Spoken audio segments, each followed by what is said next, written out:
주님께서 여러분과 함께 요한이 전한 거룩한 복음입니다.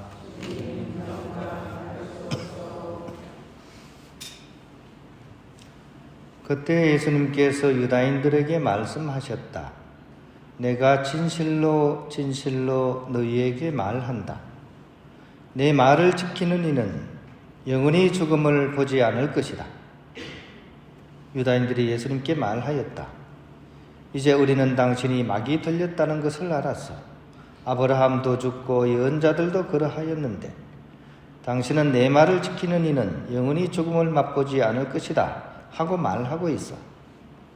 우리 조상 아브라함도 죽었는데 당신이 그분보다 훌륭하다는 말이요. 예언자들도 죽었어. 그런데 당신은 누구로 자처하는 것이요? 예수님께서 대답하셨다. 내가 나 자신을 영광스럽게 한다면 나의 영광은 아무것도 아니다. 나를 영광스럽게 하시는 분은 내 아버지시다. 너희가 그분은 우리의 하느님이시다 하고 말하는 바로 그분이시다. 너희는 그분을 알지 못하지만 나는 그분을 안다. 내가 그분을 알지 못한다고 말하면 나도 너희와 같은 거짓말쟁이가 될 것이다. 그러나 나는 그분을 알고 또 그분의 말씀을 지킨다. 너희 조상 아브라함은 나의 날을 보리라고 즐거워하였다. 그리고 그것을 보고 기뻐하였다. 유다인들이 예수님께 말하였다. 당신은 아직 50살도 되지 않았는데 아브라함을 보았다는 말이요. 예수님께서 그들에게 이르셨다.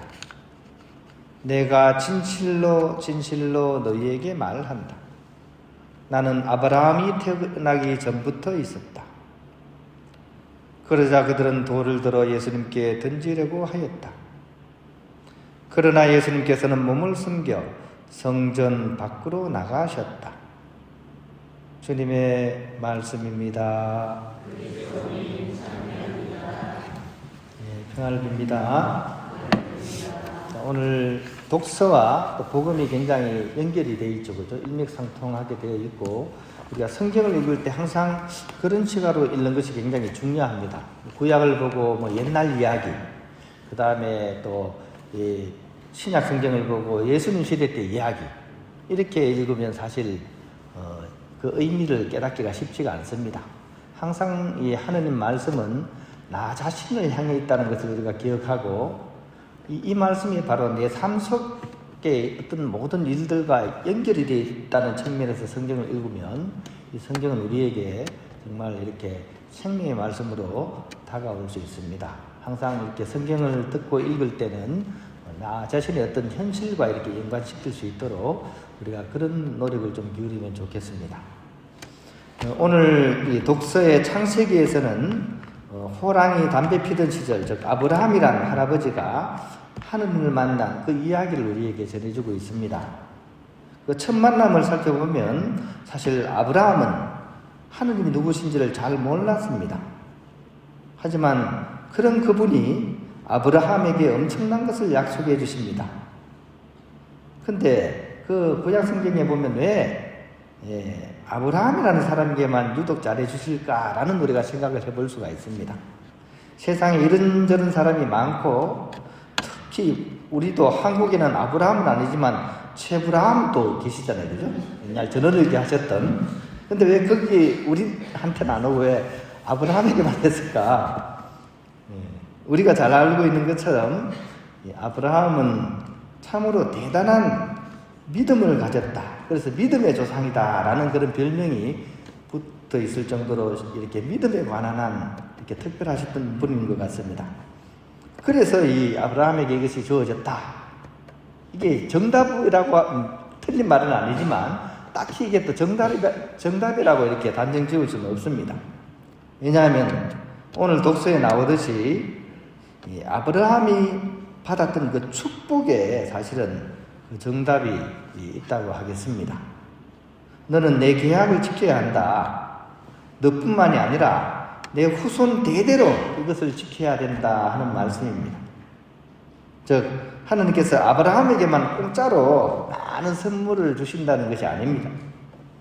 즉 그분께서는 아브라함이 가나안 땅을 차지하고 그 후손이 많아질 것이고 그 가운데서 정말 뛰어난 왕도 나온다고 축복해 주시지만 이 모든 것은 그냥 임의로 주시는 것이 아니라 바로 아브라함과 하느님 사이에 그런 계약이 잘 지켜졌을 때 이 모든 것이 주어진다는 것입니다.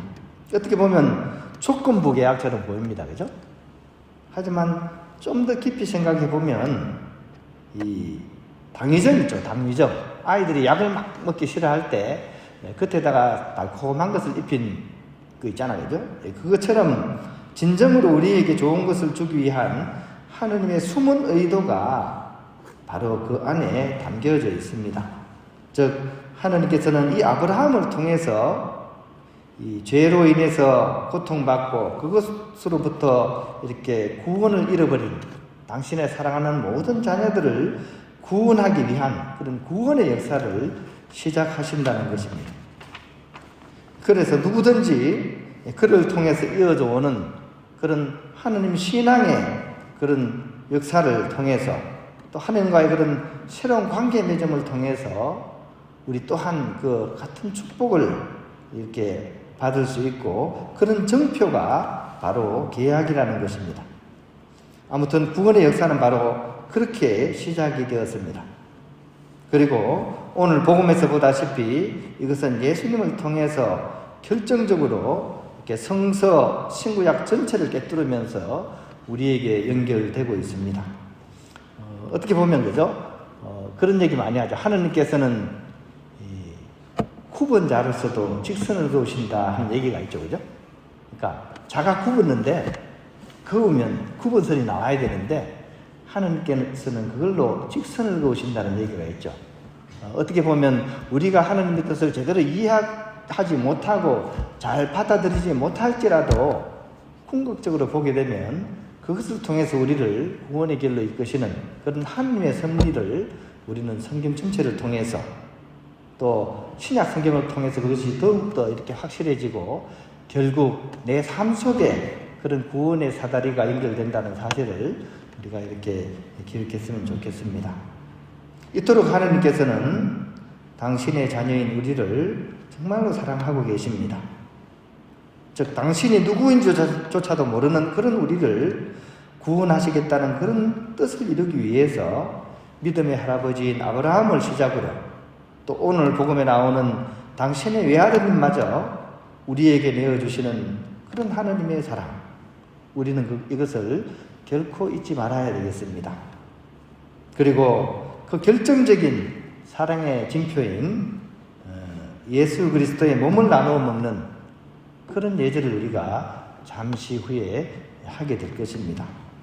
오늘 이 독서와 복음 말씀을 잘 묵상함으로 인해서 바로 그 성찬을 통해서 우리가 그것을 온전히 체험할 수 있었으면 좋겠습니다.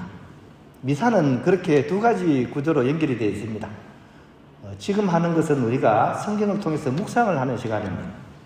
이제 잠시 이어질 성찬의 전리는 이제 그분과 일치하는 관상의 기도로서 이제 전개가 되겠습니다.